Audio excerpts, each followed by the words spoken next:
Hi, everyone, and welcome to week 2 of Trent and Betsy Take the Month of June Off. While we may be enjoying our break, we wanted to give you all a little something while you wait for us to come back in July. This week, we've got another episode from our Patreon archive, this time from our show, Real Love, where I choose a rom-com, maybe a romance, and see how Trent feels about it. This is episode 6 from that series where we talked about 2004's The Notebook. If you like this episode, be sure to check out patreon.com/neverseenitpod, where you can listen to the entire Real Love series, where right now through the month of June, we are offering a sale. It's 40% off if you sign up. It is the biggest discount we've ever done. We've got over 2 years of content over there. So we hope you enjoyed this episode, and stay tuned for the other episodes we'll be putting out the rest of June.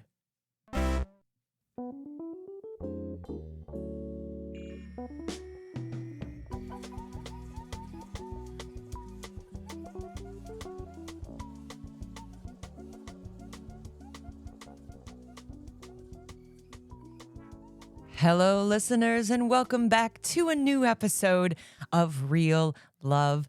I am your host, Betsy, as always, the romantic, and with me, as per usual, the very cynical, my lovely husband, it is Trent. I'm also here. You are also here, and you are going on this adventure with me to yet another movie celebrating an anniversary this month as it happens. Yeah, that was not planned. Well, it was. I did that Not by me, anyway. I did that on purpose. You didn't plan it. I didn't plan anything. But we just watched a movie celebrating its 20th anniversary this month. Came out June 25th, 2004, a movie that Trent just saw for the very first time. We are talking today about The Notebook. Not just The Notebook, Betsy. Specifically, I think the title is Nicholas Sparks' The Notebook.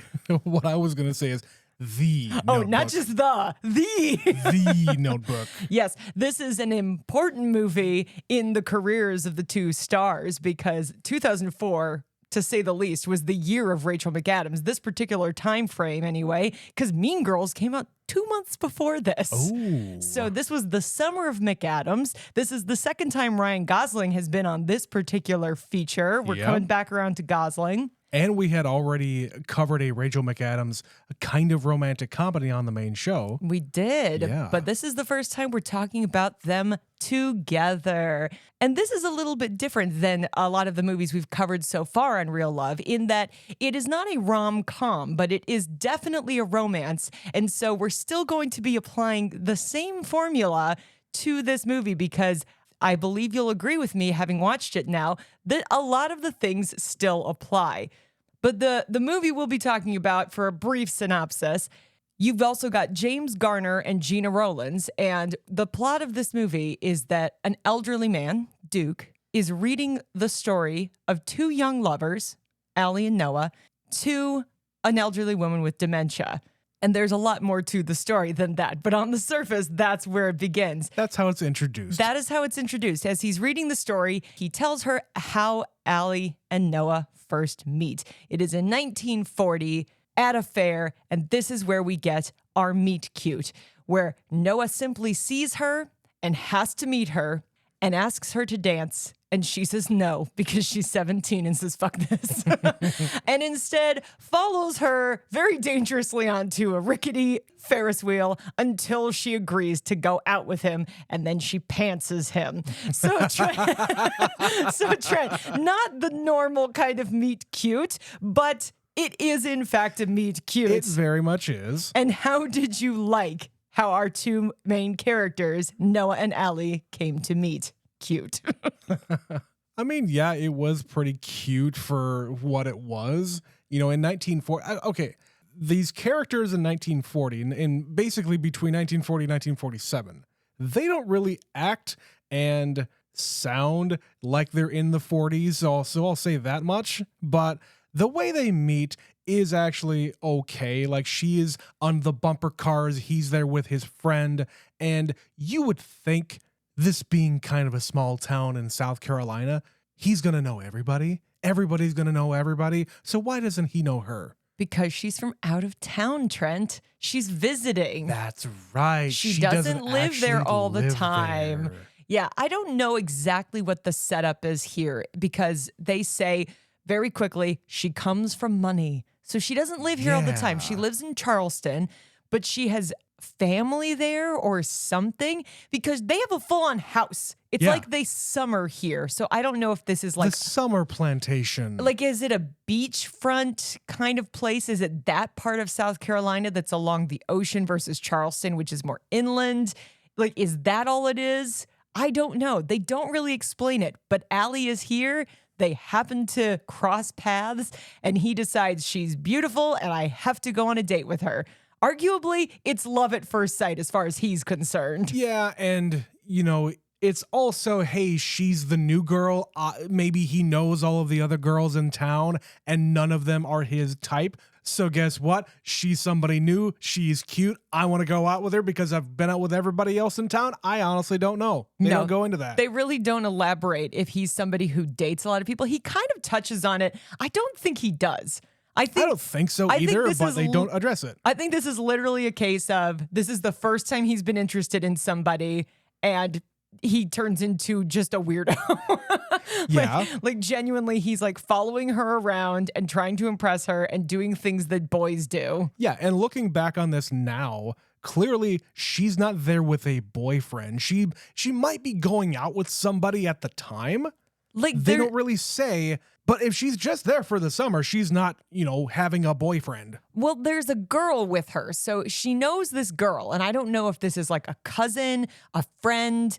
She's there with her and they've like arranged a double date or something. Cause yeah, there are a couple of guys who are like, come on, let's go, Allie, let's ride the Ferris wheel that has no safety bars whatsoever. Cause it's 1940 and we don't care. Yeah, Mr. Ferris did not think too hard about the safety of his wheel. No, which is why it allows Ryan Gosling's character the chance to demonstrate some boyish agility.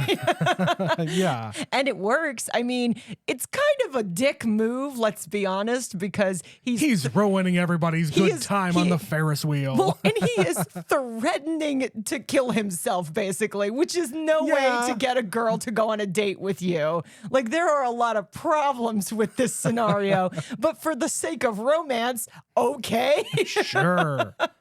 And, the story unfolds pretty quickly where he has this moment with her. Then he sees her on the street a couple days later, and she's like, no, I've forgotten all about that. Like, I'm not going out on a date with you. I don't think he's just happening upon her. I feel like he's doing the light stalking. Okay, I think at the beginning it might be coincidence that they're walking down the street, but it's a town of like 2,000 people. So right. It's like two main drags, and that's it. This is like the town I grew up in, but Totally. smaller. Totally, yeah. So yeah, it's not that big a coincidence that they run into each other. There's like two industries and one main road. But then, of course, when they do finally have their date, it's because her friend arranged it and didn't tell her. It's a surprise double blind date. It's weird. Yeah, but apparently when her friend and this other guy who is his friend are violently making out in the movie theater, the two of them bond suddenly. It doesn't really make sense when they are just sitting next to each other, sharing a popcorn and enjoying a movie.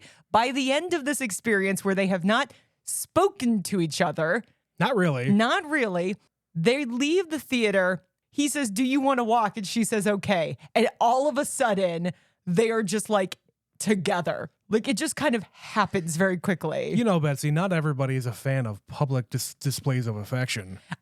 Okay, this is what you were saying about this doesn't feel like 1940.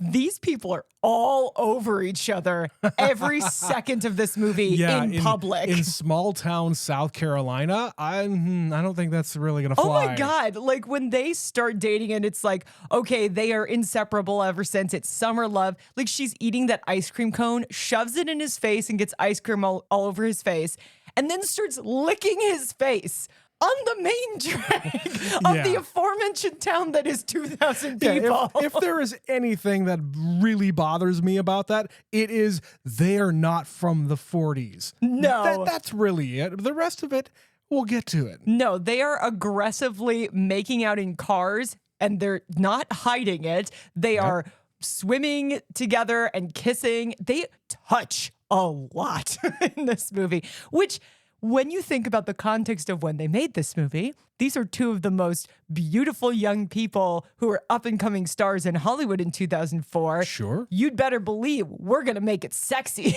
Like, come on. For a PG-13 movie, come on. Oh, yeah. So let me ask you that question, because that is a factor that we are talking about on this show, is believing them as a couple, not only in like circumstances of the movie, but do these two actors work together? And obviously, if you're remembering, Trent, I think you're well aware of the history these two actors have after this movie. No, I really don't. Were they actually together? Yeah, they were really together for a long time. Okay. No, I had no idea. Yeah, so they have spicy chemistry. And in the movie, it translates. Like, you get, Yeah, totally. They are very handsy and all over each other. But in the context of the movie, these are, rich girl, poor boy. So I think it boils down to simply opposites attract. But do you feel in this scenario that that is enough justification, or that the movie is playing it up too much and you're a cynical old man who's like, no, they're 17 and she doesn't know any better? No, it's something you pointed out while we were watching the movie, and this kind of discounts some of the 1940s nature of this.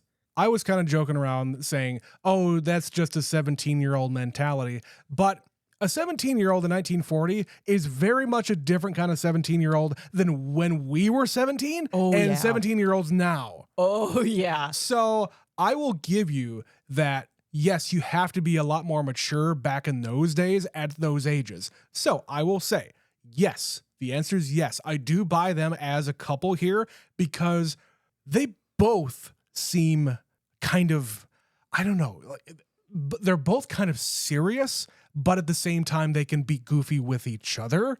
And I do think that they fit together because of the opposites that we're talking about here.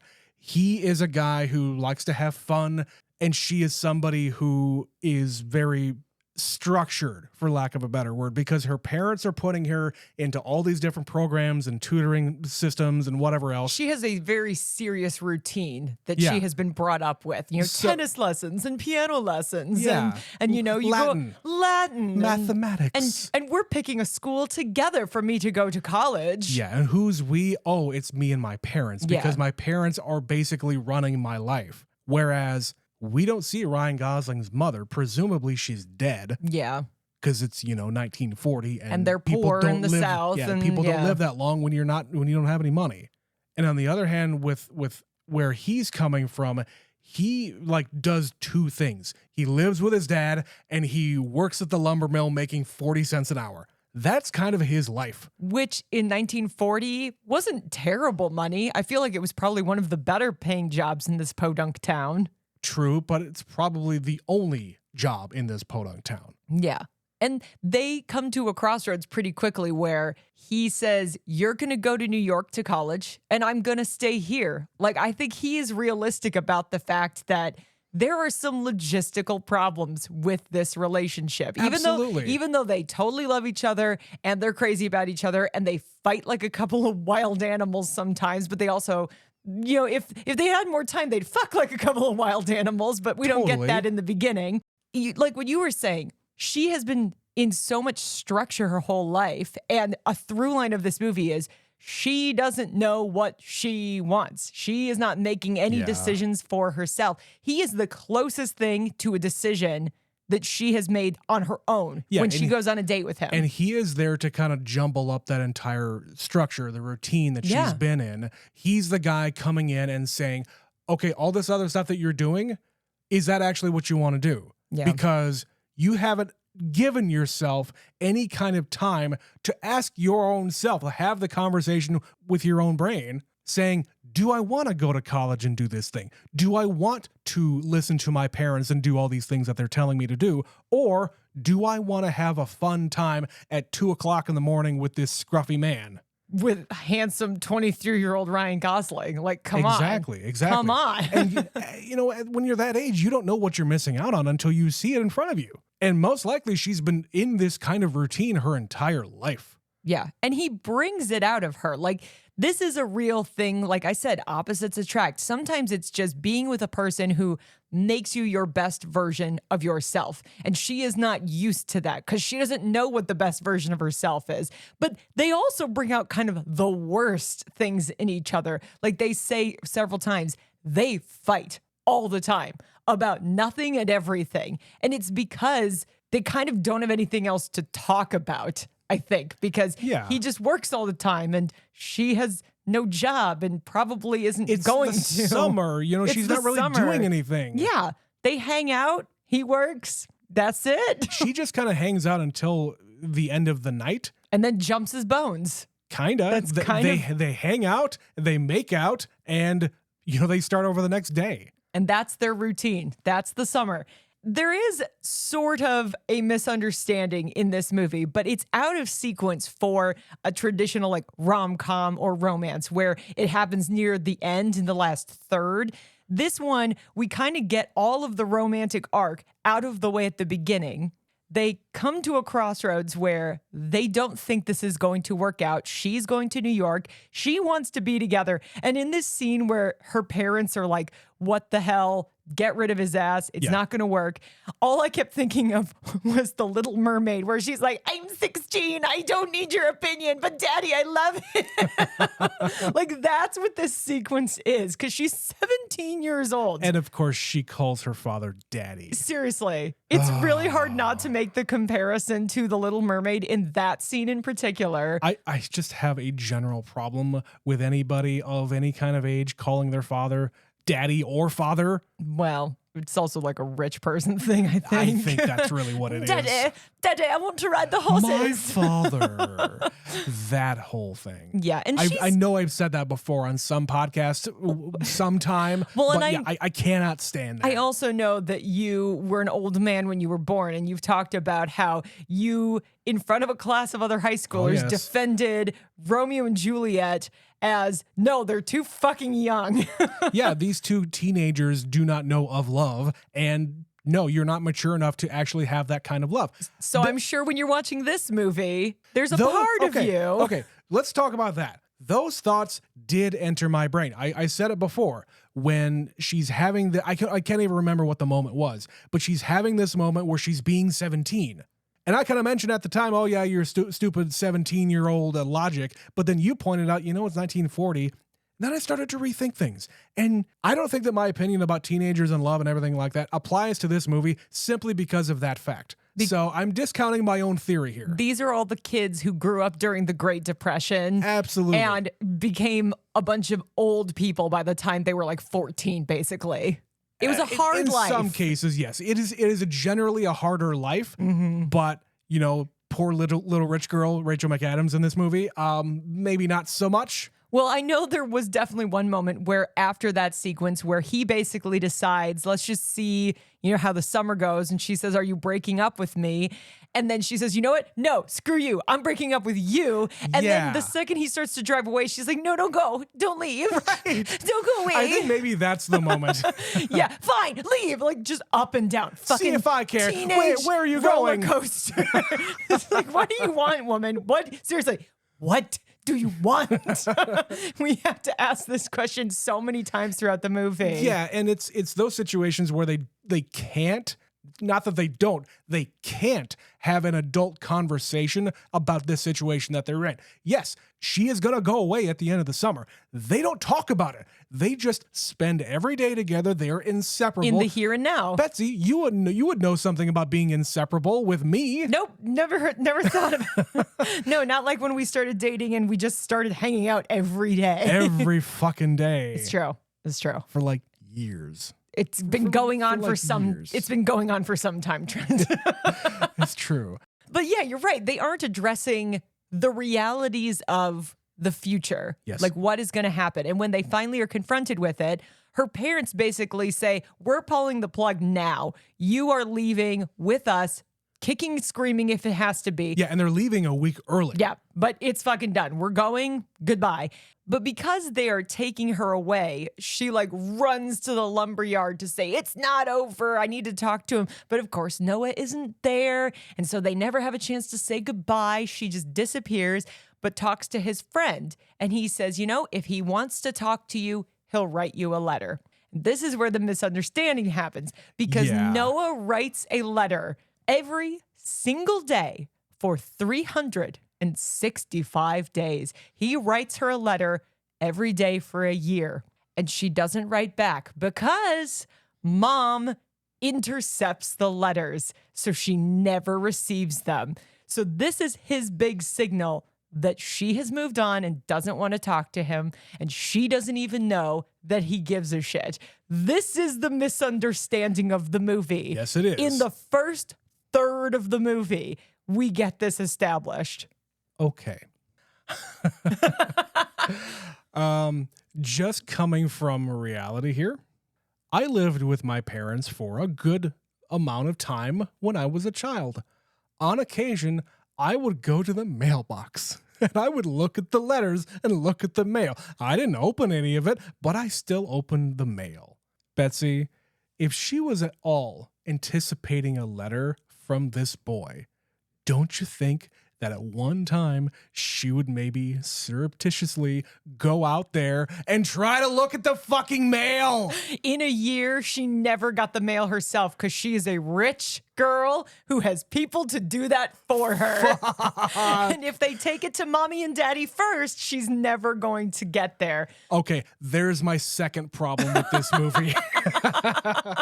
But yes, there is the big, if you want to call it a misunderstanding, that is what it is, because mommy, we get revealed later, she went slumming it too. When she was about that age, she shacked up with some roughneck and had the time of her life, but it wasn't meant to be, Betsy, because you have to marry for money. Yeah, you have to do what your parents want you to do. And that is the road that Allie basically ends up on. But it takes a while for us to get there. Oh, yes. Because, she moves on. She goes to college. He's all moving on with his life. And, the war happens, World War II. Apparently, he goes and fights with Patton. There's another throwback to our Patreon content. Yeah. Who knew? He goes and fights in Europe after Go back and listen to the Patton episode if you care. But when Patton gets into the European theater, apparently Ryan Gosling's there too. Yeah, Noah and his buddy, but his buddy doesn't make it out. His buddy dies. Very sad. And she volunteers as a nurse, and she meets the very beat up and broken James Marsden. But when he is healed, that motherfucker shows up on the street with his big, beautiful car in that fucking uniform with his hat tilted looking fine. Yeah. He is fine in this movie. Betsy, I have said before, two different people that I am kind of surprised aren't a bigger name. Now, I will give it to James Marsden. He has gotten a lot of work recently, and I'm very happy for him. Absolutely. But he's one of them. And the other one being Josh Hartnett, who's also getting a lot of work right now. Recently, yes. Recently. So I'm very happy with both those guys continuing with their work. But yes, I am very disappointed that those two guys did not get more work. Oh, and if you go back to the filmography of James Marsden around this time, this is basically who he plays in almost everything. He is second place to whoever is the star of this movie. And in this one, it's really annoying in a weird way, because he did nothing wrong. He is handsome. He is funny. He is charming. He comes from the right family. He's fucking wealthy. He has money. And he's even very understanding about the circumstances that his now fiance finds herself in. Yeah, and there's even one more thing you didn't mention. In the 1940s, he would have been completely justified in telling his fiance, no, you are not going to your hometown. I don't care what it's for. You're staying here. Yeah. He has like a very modern approach to their engagement, saying, you take all the time you need, sweetie. Right. Even though that is to his own detriment as it happens. So it's this interesting little wrinkle where you don't want her to marry this guy. Like they even call it out where he says, I hate to disappoint you. I have a reason why we shouldn't get married, because if you marry me, you are going to lose the battle you've been in with your parents your entire life about doing what they want you to do because they fucking love me and I am perfect and you should definitely not marry me because you will regret that. And I imagine that these two have had those conversations because if there's anything that they can absolutely relate to, it is the fact that their parents probably put them in the positions that they are. Yeah, they have expectations for their children. Absolutely. Those are the things that they can really relate to here. And I can see, like all of those examples that you gave, I can see why she was game, as it were. Yeah, this guy's like a fucking Calvin Klein model wearing turtlenecks riding horses on the beach. Like, yes, James. They put him please. they put him in the right outfits, I'll tell you that much. Seriously. So when she gets engaged, she moves on and gets engaged. She is like seriously in love with this guy. Yes. I get it. Yes. And I don't totally blame you. And I totally buy it. I totally buy that she is in love with this man. She is older. She's more mature. He is there. He is beautiful. She figures that Ryan Gosling doesn't want anything to do with her. She's moved on. Yeah. There's even the moment there where when she got engaged, at that moment, James Garner is doing the narration and he says, well, she couldn't help but think of Noah's face. In that moment. She couldn't figure out why she was so happy. Yeah. And yet that little thought crept in. And that's the little doubt, the little voice that she can't shake. The second they get engaged, all of a sudden it becomes like this little lingering thing. You could take that a lot of different ways. You could say, okay, shit, I'm going to give up him. That's one interpretation. Another one is, hey, I remember when I felt this way the last time. It was with him. Yeah. And so these feelings are valid. And I think it starts off just very small. That's just a teeny little moment, a fleeting thought that she has. I don't think it like burrows into her brain or anything. No. And even Noah isn't really thinking about her that much. It's not until he is buying up the house of his dreams. He comes back from the war. There's this big abandoned plantation house from the 1700s. It's dilapidated, but it is his dream to buy it and fix it up. And he's finally got an opportunity to do this, but he's got to get a permit. And here's a cliche for you. He happens to see her. He goes to the big bad city because that's where you go to get the permits to do what he wants to do, to rezone or restructure or whatever it is in those days. Building permits. They probably didn't have so much locally that he could do. He had to go all the way up to the state capital or whatever it was. Yeah, and this opportunity is presented to him after he gets back from the war. Yep. His dad says, I sold the house. To help you with your dream. You got your GI Bill. You got the job over here. You got the money. It's time to do the thing that you actually want to do. Yeah. So he sees her on the street, jumps off of a moving bus to chase after her. Yeah. And he happens to see her kissing her fiance. Again, public displays of affection to a degree that would not really happen in the mid-40s, but whatever. And this breaks him in half, basically. They say, like, as he's doing the narration, Noah basically lost his damn mind when he saw this woman who he loves and has been pining for all this time at whatever level of pining he's been doing in that day. Yep. Suddenly it became reality. There is no more hope in this situation. She's off the market. And now he's all fucked up. But no, there is a narration there that says, if I work on this house and I make it exactly how she wanted, maybe eventually it will happen.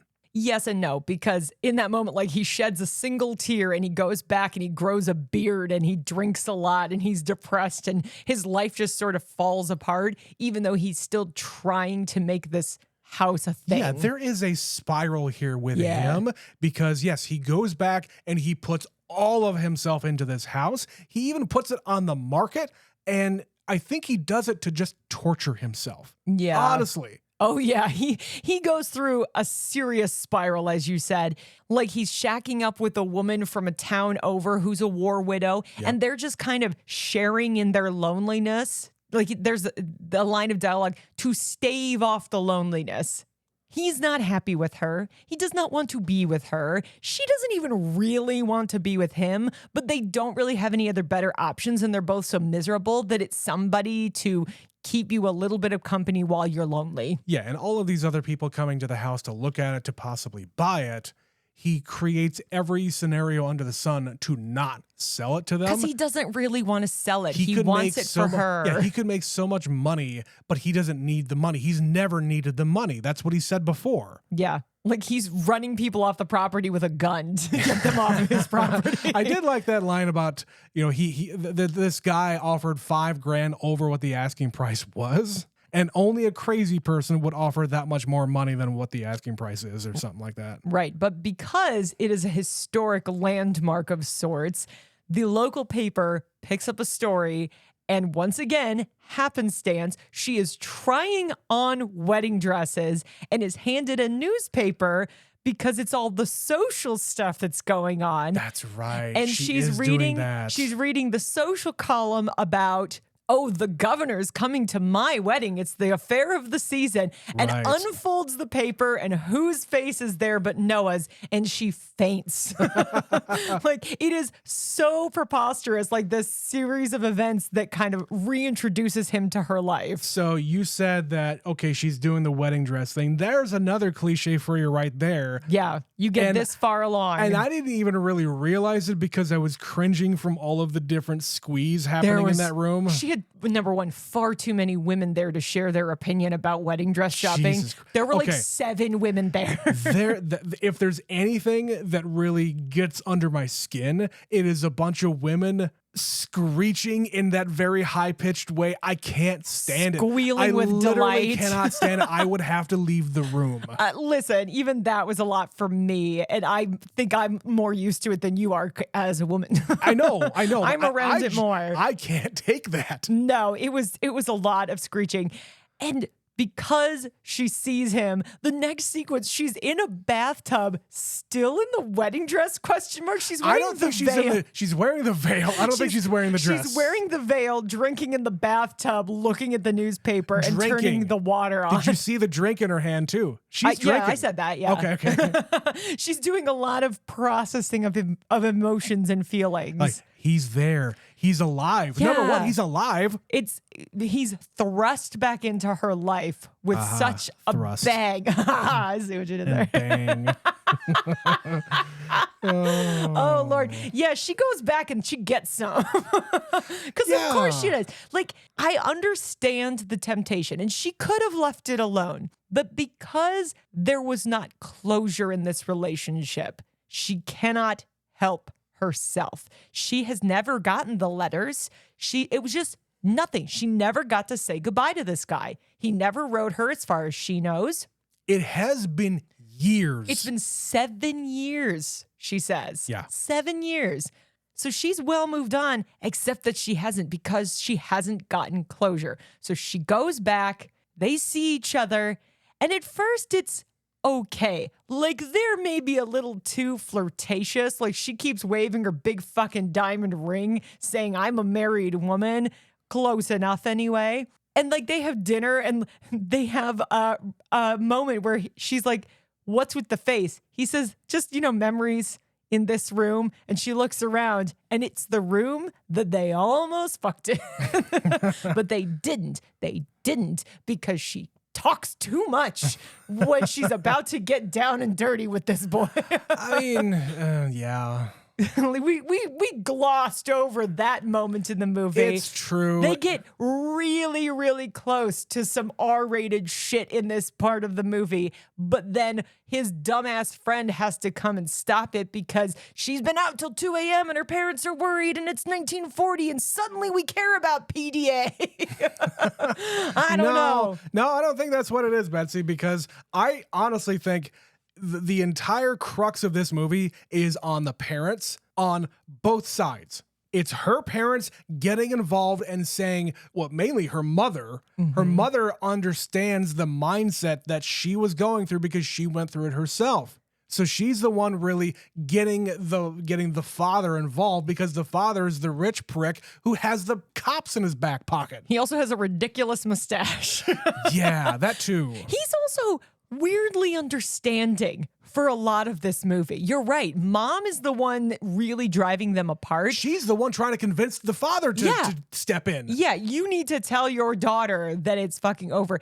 And he does agree. Like, he does say it, but he gives the kid a chance at least. Yes. Like, he says, bring that young man over. I would like to meet him. And when she's out till 2 a.m, he's not the one saying, young lady, you will never see that boy again. And he's not like yelling at Ryan Gosling. No, he says, have a seat. We'll be back with you in a minute. I'm going to talk to my daughter. And yeah, it's just, he is very calm about the whole thing because he's the James Marsden. There's nothing wrong with this man. They are happy together. It's possible that if she chooses James Marsden in this movie, they will have a happy life. The biggest difference, though, is money. That truly, when Noah calls her out on it, he says, it is familiar. It is comfortable. You will never have to worry about making safety. your own decisions because you are fucking terrible at decision making. Yeah. And you're not going to fight as much because you know what couples fight about? Money. Oh, yeah. Especially when there is a lack of it. And when there is a lot of it, there's less to fight about. Yeah, you have so much money. You have the luxury of not spending any time with each other. You're mad at your husband? Go to fucking Paris or something. You know, I guess, yeah. That's what people with money do. They barely see each other, and it's great for them. They get to enjoy the lack of each other's company. But yeah, when you're a broke ass like Noah is in this movie, it's gonna be fucking tough. And when, they're in the rain, another cliche, she calls him out and says, why didn't you write to me? And he's like, are you fucking serious right now? I wrote you every single day. And she is genuinely surprised by this information. And this is where shit gets sexy. Yeah. Like, they are tearing each other's soaking wet clothes off. He is carrying her tiny little body all the way up those stairs. And then we get to Bone Town. Yeah. And she even says, well, this is what I've been missing out on this entire time. Do you think she's still not? You think? Listen, she has such a chaste relationship as portrayed on the screen with James Marsden's character. It is the 40s. It is, but again, it doesn't seem to be stopping her in 1940. Yeah. It's just a different level. She was very much down to fuck in the 1777 plantation house. Yeah, she definitely was ready. It's a passion thing. Like, it is physical, intense passion with Noah. With James Marsden, she loves him, but they kiss. They are not like licking each other in the street and feeling each other up on porches. Like, that's not what her relationship with him is, because he is also coming from a place of, I'm a gentleman and a gentleman doesn't do these things. It's like, you know what? I think it is very possible that they've crossed some lines, but I think it's more unlikely that she has actually gone that far with her fiance. I'm not saying it hasn't happened, but they do not in the movie give us enough to establish that it has. Fair enough. And when she and Noah finish, she's like you said, this is what I've been missing out on. Let's go again. Yeah. And he just turns into this big ass fuck fest. It's an all night fuck fest around the house. Like, they were in the bedroom and then they wake up on the floor downstairs. They finish what they started. Yeah. And she's like, let's go again. Wake up. Let's go again. He's like, I'm so tired. I need food. You are gonna kill me, woman. to indicate how much sex they were having last night. It was a lot. Okay, so this is what she has to figure out. Does she want fucking on the floor and pancakes at 10 o'clock with the guy who will scream at her and call her out on her whiny rich girl bullshit? Sounds pretty good to me. Or does she want to be unchallenged and have a sensitive, caring husband who trusts her enough to like let her go do this because he thinks she needs it. And bored. Yeah. Because when he starts calling her out, when the big decision is about to be made here, and I would say this is one of the best moments in this entire movie. They're fighting in front of her car after the big confrontation. They're fighting about she says, this. He's here. Yeah. I don't know what I'm going to do now. And that's where the question is asked. What do you want? Do you want to have this other guy and be bored and never have to worry about a thing again? Or do you want to be with me and fight? And be in love. And be in love, but we still fight. What do you want? It's a hard choice. Yeah. Especially for someone who's not used to discomfort. And I, again, truly believe you can be in love with two different people at the same time. Oh, yeah. And have it be completely valid. She definitely is. And as I said, she could go back to James Marsden and they could get married and they would have a very lovely life together. Like, truly. Like, I don't think she would be unhappy in that choice. When her mom takes her and says, see that guy over there? Like, that could have been me and him. Yep.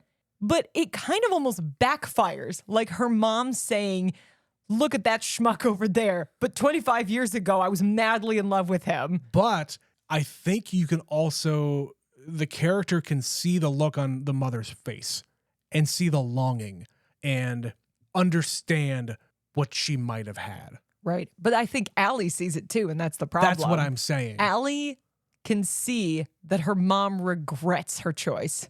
And that's ultimately probably what kicks her over the edge. Yeah, even though the mother is saying, I love your father. We've had a wonderful life together. Yep. But I never had to worry about anything. Yeah. But she's trying to convince her to not go to Noah. And all it ends up doing is driving her to Noah. But at the same time, she brought the letters with her. I know.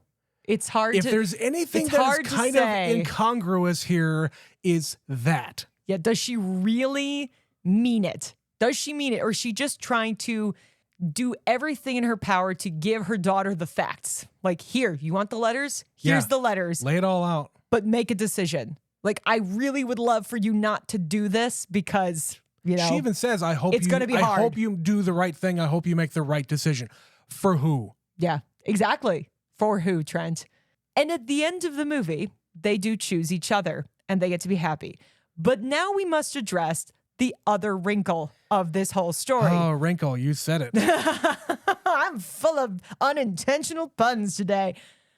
So James Garner and Gina Rowland have this whole other storyline where he is reading the story of Allie and Noah to this woman with dementia. And we're getting little sequence of it throughout the movie where she keeps saying, I feel like I've heard this story before. Right. Did you catch on that this is actually Noah and Allie? Or was it not until the very end of the movie when they come out and say it? I got it about halfway through because, number one, they fake you out because they call James Garner's character Duke. And they call her Miss Hamilton. Oh, I didn't get that. Yeah, I hear you're reading to Miss Hamilton, I think the doctor said. Yeah, I know they did say her name around the mid part there. And then you also have the introduction of the children who come around and they kind of reveal here, and I don't think they should have done this in the movie. They say to James Garner, you shouldn't be coming around here. You don't live here. And they refer to her as Mom. I was wondering if you caught this or not. She introduces herself as Allie in this scene. I don't know if you caught that. Yeah, she literally puts out her hand and says, I'm Allie. Yeah.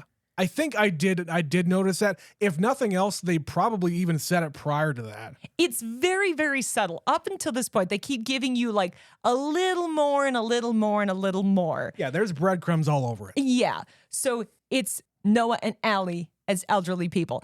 And I don't think the intention here is that we're supposed to believe that Ryan Gosling aged into James Garner and that Rachel McAdams aged into Gina Rowlands, because at the end, he's like flipping through a photo album. It's like in this version of their story, these are the young, beautiful, idealized versions of themselves. Yeah. So I don't... Because it's just a story. Yeah, it's a story. So I don't think it's supposed to be literal, which is another reason you could be faked out by it. Absolutely. And it kind of goes into his history with poetry, because it is written in a way that is very romantic, for lack of a better word. And that's something that a poet would write. And his history with reading and understanding and maybe even studying poetry lends to that. So this idealized version, this very romantic version of the story, it works better when it's a couple of very young and beautiful people, even though you were maybe not that beautiful back then. I mean, we talked about this when we did The Great Escape. James Garner was very handsome when he was young. Okay, fine. And they show him in young form in his photo albums. And I'm like... You know what I'm saying, though. So, like, I will forgive it. In this scenario, I will accept it. But speaking of writers, because this is a Nicholas Sparks movie, in the early 2000s, that son of a bitch came out here. Who hurt you, Nicholas Sparks? I really want to know, because he wrote this string of romances that just, people can't just be happy together. There's always got to be something that drives them apart. And I know you've seen at least one of his other movies that was adapted from one of his books, In a Walk to Remember. Oh. I know you've seen that, so you know the kind of misery he likes to inflict on people. Yeah. And so in this one, Noah and Allie did get to have a long, happy life together, but she doesn't remember them. And the big reveal at the end is he reads this story. It's called The Notebook because Allie wrote down her version of the story. She wrote it all down so that he could read it to her so she could magically come back to him for a brief window of time, and they can have little glimpses of themselves as a couple again. And you're right. The kids are there and they're like, you shouldn't be here. Mom's gone. She doesn't remember us. She doesn't remember you. Even the doctors are saying, it's a she's lost gone. cause. It's a degenerative disease. Yeah. There's nothing you can do about it. But it's fucking magic. And he can read her back to her memories. And she snaps back. It's us. I'm Allie. That's us. You're Noah. I love you. And they get this little moment where they're themselves again. Yeah, and he has said, at maximum, I get about 5 minutes of you where you can actually remember everything, and then you're gone again. And then it gets fucking devastating in this movie very quickly because she disappears again. And she's like, who are you? Why are you calling me baby? Why are you calling me darling? I don't know you. And she has a meltdown because people who have dementia are scared when everything is so unfamiliar. And the look on James Garner's face when she's having this meltdown and she doesn't know who he is and he just starts weeping. I'm just like, oh my fucking God, Nicholas Sparks, you asshole, you fucking asshole. But at the end of the movie, they get a quote, happy ending. I'm using air quotes because they believe the power of their love can create miracles. They will themselves to die.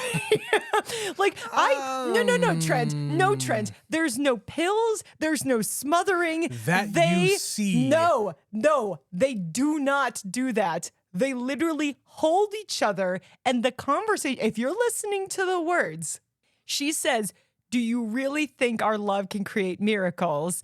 And I don't know what she said exactly, but something about, we can be together. We can go away together. We can go away together. Yeah, I got all that. They basically decided simultaneously in this little coherence that she has that they both want to die. And they already established he's got some like heart problems and he's had 2 heart attacks. So they just will themselves to death. I don't agree with that. I'm telling you that is what happened here. I don't care. I don't believe that. That's because you're a cynic who doesn't believe in the power of love. The power of love in this to movie. kill yourselves. Yes, that is what it is. Absolutely not. Because Here's what I put into my own brain, Okay, Betsy. give me your interpretation of what you just saw. The orderly left him alone with access to all of the goodies, all of the stuff that they have behind in the closet and behind the counter. No, it was all locked up. I don't think she gave him access to shit. I think she just knew he wasn't supposed to be in there, but she knew that he wasn't going to do anything. So he's a harmless old man. She let him be a harmless old man to see his wife. I'm not saying that she did that in order for this thing to happen. What I'm saying is it's a lot easier when you have unfettered access to drugs in order to pull off a murder-suicide. I'm telling you, there is no murder-suicide. They just died. They willed themselves to die, and they died. I have never, ever seen a movie where people just decided to die and did it. But this is the exception. I'm shaking my head. I'm telling you, Trent, that is the kind of movie that we are watching. No, Betsy, we are watching a movie in which I get to see two old people be in love and dance around, and that is just the best fucking thing. It makes me so happy anytime I can see stuff like that. It's true. It's very, very sweet when you've got an old couple. And these are two like legendary actors. Absolutely. In this movie, kind of later in their careers, James Garner only made like 4 or 5 more things after this movie before he passed away. Gina Rowlands is now 94. I don't know that she's really working that much anymore. But, I doubt it. But yeah, 20 years ago, this was a big deal. And it's a little confusing. Like, did you even know these two were in this movie? No. I had no idea that this other side time travel thing was in this. Not at all. I didn't even know this was happening in the 1940s. Yeah, it is a period piece kind of in both ways, because I assume that the present day when he's reading the story isn't like as 2004 as you might definitely think. not. It could have been earlier than that, because they don't establish like how old they are. They don't even establish, as I said, that it is this couple. That's the big fake out. It's a big reveal at the end of the movie. Sure. But I did definitely want to point out that whole moment there. Not only like when she goes away after their little date, and it is devastating when you see stuff like that. I have people in my family with dementia, and it is really, really sad to see. And he maybe gets to see her, come and go maximum once a day. And there's little glimmers, like she's playing the piano. Like she doesn't even know she can play the piano. Right. And they say, yeah, you can read sheet music. And at some point she doesn't know to turn the page, and she remembers how to play because it's all muscle memory. It is incredible the things that they have seen people with dementia, what they're still able to do just from muscle memory. Yeah. And I'm reminded of a movie we covered on the main show a very long time ago. It is probably episode number 8 when we watched The Father. I was wondering if you'd bring that up. Yeah. And, if you want to hear somebody like me cry, go listen to that episode and, a related episode, Clerks 3. If you want to hear somebody cry or get very close to crying, those are the ones that really got to me. And it's because I have had these experiences with people in my own life. My father and my uncle, who are brothers, who have gone through very similar things. So when I see stuff like this, it makes me immensely happy to see people like this very happy.